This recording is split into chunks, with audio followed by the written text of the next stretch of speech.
नमस्कार विद्यार्थी मित्रांनो, मी संदेश. नोकर भरती या यूट्यूब चॅनलमध्ये आपल्या सगळ्यांचं पुन्हा एकदा स्वागत करतो.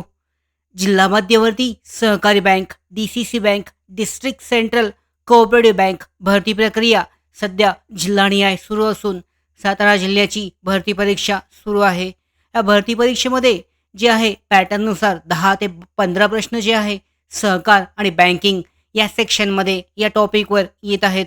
ते येतात. तर सगळ्यात महत्त्वाचा सहकार आणि बँकिंग हा सेक्शन आहे. तर परीक्षेला जाता जाता जे महत्त्वाचे सहकार आणि बँकिंग क्षेत्रामधले जे संभावित महत्त्वाचे प्रश्न आहेत ते आजच्या या व्हिडिओमध्ये पाहूयात. हे प्रश्न जे आहे येण्याची शक्यता आहेत जशास तसे किंवा याच पद्धतीचे प्रश्न जे आहे यावर आधारित प्रश्न विचारले जाऊ शकतात. पहिला प्रश्न पाहूयात. भारतात पहिला सहकारी संस्था कायदा कोणत्या साली संमत करण्यात आला? भारतामध्ये पहिला जो सहकारी संस्था कायदा आहे हा कोणत्या साली संमत करण्यात आला? पर्याय पहिला पाहू शकता 1912, 1925, 1904 आणि 1951. तर 1904 मध्ये जे आहे भारतामध्ये पहिला सहकारी संस्था कायदा जो आहे तो संमत करण्यात आला होता. 1904 मध्ये भारतामध्ये पहिला सहकारी कायदा जो आहे संमत झाला. यानंतर दुसरा प्रश्न पाहूयात. जिल्हा मध्यवर्ती सहकारी बँकेचे कार्यक्षेत्र कुठपर्यंत असते? म्हणजे जिल्हा मध्यवर्ती सहकारी बँकेचं जे कार्यक्षेत्र असतं ते कोणत्या क्षेत्रापर्यंत मर्यादित असतं? पर्याय पाहू शकता यामध्ये. जिल्ह्यापुरतं आहे, राज्यापुरते, तालुक्यापुरते आणि गावापुरते. तर याचं बरोबर उत्तर आहे राज्यापुरते. तर जिल्हा मध्यवर्ती सहकारी बँकेचं जे कार्यक्षेत्र जे आहे हे राज्यापुरतं मर्यादित असतं. प्रश्न क्रमांक तिसरा पाहूयात. पाहू शकता यामध्ये जिल्हा मध्यवर्ती सहकारी बँकेचं जे कार्यक्षेत्र आहे हे जिल्ह्यापुरतं मर्यादित असतं. यामध्ये जे आहे पर्याय चुकीचा आहे. उत्तर जे आहे राज्यापुरतं नसून पर्याय क्रमांक जे आहे उत्तर बरोबर आहे. जिल्ह्यापुरतं मर्यादित असतं. जिल्हा मध्यवर्ती सहकारी बँकेचं जे कार्यक्षेत्र आहे हे फक्त जिल्ह्यासाठी मर्यादित असतं. म्हणजेच पर्याय क्रमांक जे आहे जिल्ह्यापुरतं हे उत्तर बरोबर आहे. डिस्ट्रिक्ट सेंट्रल कोऑपरेटिव्ह बँक असते म्हणजे DCC बँक हे जिल्ह्यापुरतं डिस्ट्रिक्टसाठी काम करते. म्हणजेच पर्याय क्रमांक उत्तर यासाठीचं बरोबर आहे. यानंतर तिसरा प्रश्न पाहूयात. नोंदणी अर्जासोबत उपविधीच्या किती प्रती जोडणे आवश्यक असते? नोंदणी अर्ज जो असतो तर नोंदणी अर्जामध्ये उपविधीच्या किती प्रती जोडणे आवश्यक असते? बँकिंग क्षेत्रातील प्रश्न आहे. म्हणजे डॉक्युमेंटेशन तुम्ही करताय, डॉक्युमेंटेशनमध्ये सहकार क्षेत्रामध्ये नोंदणी अर्जासोबत उपविधीच्या किती प्रती तुम्हाला जोडणे आवश्यक असतं? पर्याय पाहू शकता यामध्ये 4 आहेत, 2 आहेत, 6 आणि 5. बरोबर उत्तर 4 आहे. या अगोदरची जी भंडारा जिल्हा मध्यवर्ती सहकारी बँक भरती प्रक्रिया आहे यामध्ये हा प्रश्न विचारण्यात आला होता. नोंदणी अर्जासोबत उपविधीच्या एकूण 4 प्रती जोडणे आवश्यक असते. प्रश्न क्रमांक 4. सहकार, शिक्षण व प्रशिक्षणातून डॅश डॅश नेतृत्व निर्माण व्हावे ही अपेक्षा असते.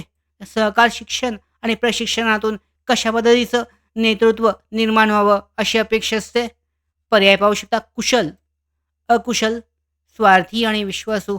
तर कुशल जे आहे, कुशल उत्तर बरोबर आहे. कुशल नेतृत्व निर्माण व्हावं अशी अपेक्षा असते सहकार, शिक्षण आणि प्रशिक्षणातून. प्रश्न क्रमांक 5 पाहूयात. वैकुंठ मेहता राष्ट्रीय सहकारी प्रबंधन संस्था ही कुठे स्थित आहे? ही जी संस्था आहे वैकुंठ मेहता राष्ट्रीय सहकारी प्रबंधन संस्था ही कुठे स्थित आहे? पर्याय पाहू शकता. दिल्ली आहे, पुणे, मुंबई, नाशिक. तर याचं बरोबर उत्तर आहे पुण्यामध्ये जी आहे वैकुंठ मेहता राष्ट्रीय सहकारी प्रबंधन संस्था जी आहे ही यामध्ये पाहू शकता पुणे या ठिकाणी स्थित आहे. प्रश्न क्रमांक 6. सहकार, शिक्षण आणि प्रशिक्षण संघटन रचना ही कोणत्या प्रकारची असते आहे?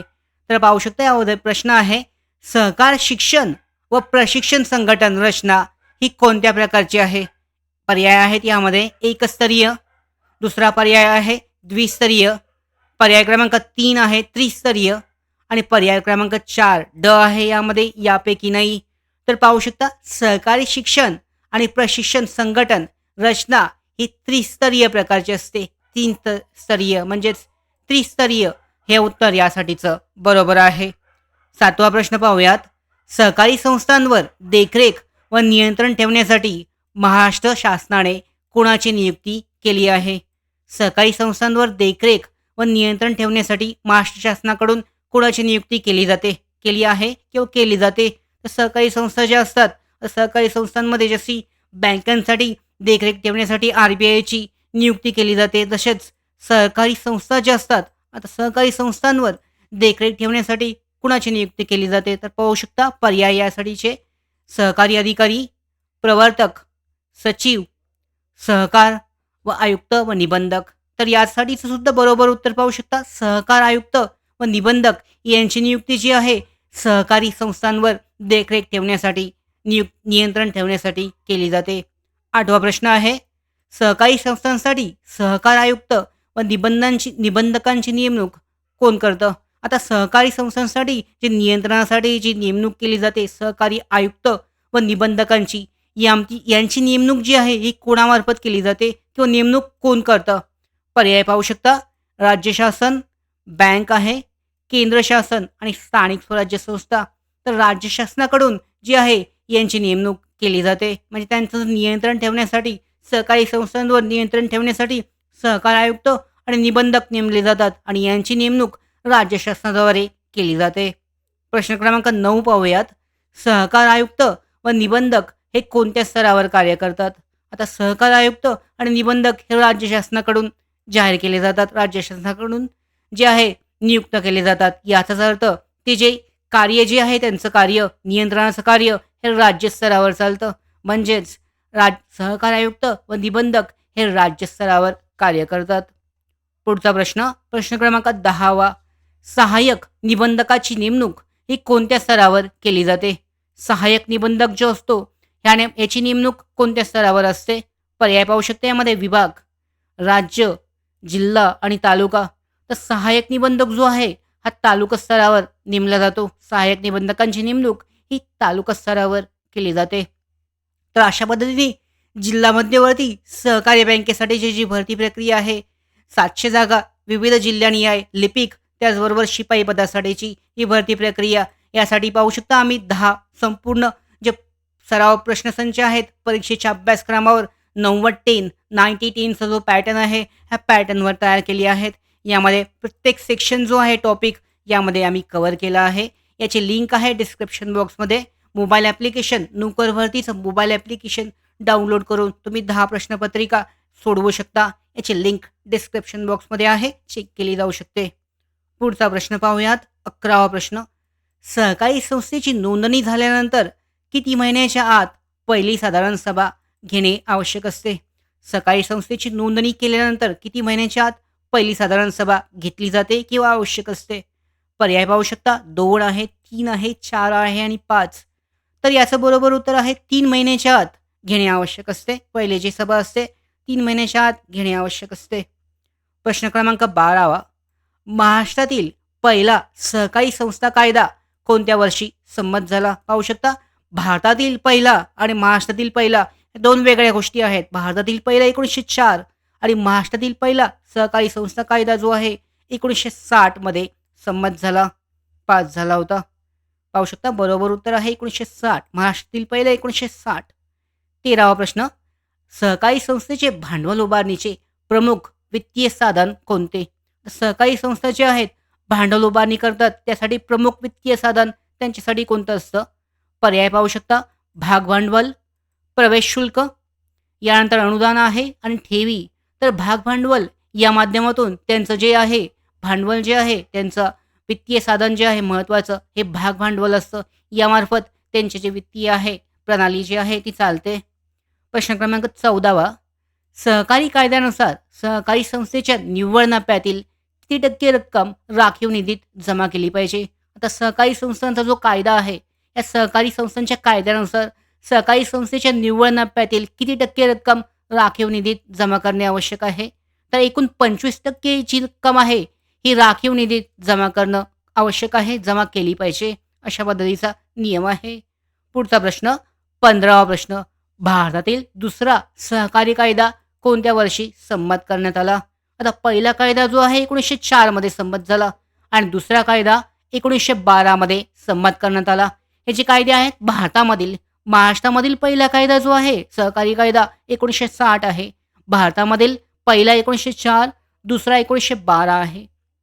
16वा प्रश्न पाहूयात. भांडवल उभारणीचे बाह्य साधन कोणते आहे? आता सहकारी संस्था किंवा बँका असतात, ह्या भांडवल उभारण्यासाठी जे बाह्य साधन आहे ते कोणते वापरतात? पर्याय पाहू शकता. भाग आहे कर्जरोखी, राखीव निधी आणि ठेवीवरील व्याज. तर कर्जरोखी जी आहेत या कर्जरोख्यांच्या माध्यमातून भांडवल उभारणी केली जाते. बाह्य साधन कर्जरोखे म्हणून वापरलं जातं. प्रश्न क्रमांक 17वा. सहकारी संस्थेचे आर्थिक वर्ष संपल्यानंतर कोणती सर्वसाधारण सभा घेतली जाते? तर सहकारी संस्थेचे जे आर्थिक वर्ष आहे 31 मार्चला संपतं. आता 31 मार्चला संपल्यानंतर आर्थिक वर्ष संपल्यानंतर कोणती सर्वसाधारण सभा घेतली जाते? पर्याय पाहू शकता. पहिली अधिमंडळाची वार्षिक सभा, अधिमंडळाची विशेष आणि शेवटची. तर वार्षिक सभा या कारणामुळे जी आहे अधिमंडळाची वार्षिक सभा हे उत्तर यासाठीचं बरोबर आहे. सहकारी संस्थेचे आर्थिक वर्ष संपल्यानंतर अधिमंडळाची वार्षिक सभा घेतली जाते. प्रश्न क्रमांक 18वा. सभेतील कामकाजाची नोंद ठेवल्या जाणाऱ्या पुस्तकास काय म्हणतात? आता हे जे सभा घेतल्या जातात या सभेमध्ये कामकाजाची नोंद ठेवली जाते सहकारी संस्थांच्या, या पुस्तकाला काय म्हटले जाते? पर्याय पाहू शकता. यामध्ये इतिवृत्त आहे. इतिवृत्त पुस्तकात ठेवली जाते. दुसरा पर्याय आहे सभा पुस्तक. तिसरा आहे सभासद नोंदणी पुस्तक. चौथा पर्याय संस्था पुस्तक. तर बरोबर उत्तर आहे यासाठीचं इतिवृत्त पुस्तकात जे आहे सभेतील कामकाजाची नोंद ठेवली जाते. 19वा प्रश्न पाहूयात. सहकारी बँक दीर्घ मुदतीचे कर्ज कसे उभारतात? आता सहकारी बँकांसाठी जर दीर्घ मुदतीचे कर्ज आवश्यक असेल तर ते कसे उभारले जाते? पर्याय पाहू शकता. काय वापरलं जातं? भाग आहेत, कर्जरोखी आहेत, सभासद ठेवी आणि प्रवेश शुल्क. तर बरोबर उत्तर आहे कर्जरोखी यांच्या माध्यमातून दीर्घ मुदतीचे कर्ज उभारले जाते. प्रश्न क्रमांक 20वा पाहूयात. सहकारी संस्थेला बाहेरील व्यक्तीकडून आलेल्या पत्रांची नोंद कोणत्या नोंदवहीमध्ये केली जाते? आता सहकारी संस्था असेल किंवा कोणतं राज्य शासनाचं कोणतंही कार्यालय असेल तर पाहू शकता यामध्ये सहकारी संस्थेची बाहेरून आलेल्या व्यक्तीकडून जी पत्रे असतात या पत्रांची नोंद जी आहे आवकमध्ये केली जाते. आवक विभाग असतो या आवक विभागामध्ये केली जाते. तर याचं बरोबर उत्तर आहे सहकारी संस्थेला बाहेरील व्यक्तीकडून आलेल्या पत्रांची नोंद ही आवक विभागामध्ये केली जाते. बरोबर उत्तर आवक असं आहे. तर अशा पद्धतीने पाहू शकता जे जिल्हा मध्यवर्ती सहकारी बँकेसाठीच्या सहकारविषयक जे प्रश्न आहेत, सहकार आणि बँकिंग अशा पद्धतीचे प्रश्न जे आहेत हे प्रश्न विचारले जाऊ शकतात. उद्याच्या किंवा परवाचे जे सेक्शन आहे यामध्ये 4 ते 5 प्रश्न जे आहेत या सेक्शनमध्ये येण्याची शक्यता आहे. 10 ते 12 प्रश्न याच पद्धतीचे प्रश्न विचारले जातात सहकार आणि बँकिंगसाठीचे. यासाठी मॉक टेस्ट सराव प्रश्नपत्रिका जास्तीत जास्त सोडवा. याच्यामध्ये डिटेलमध्ये त्या पद्धतीने तयारी करू शकता. त्याचबरोबर भरती संदर्भातल्या महत्त्वाच्या अपडेट्स प्राप्त करण्यासाठीच नोकर भरतीच्या यूट्यूब चॅनलला सबस्क्राईब करा.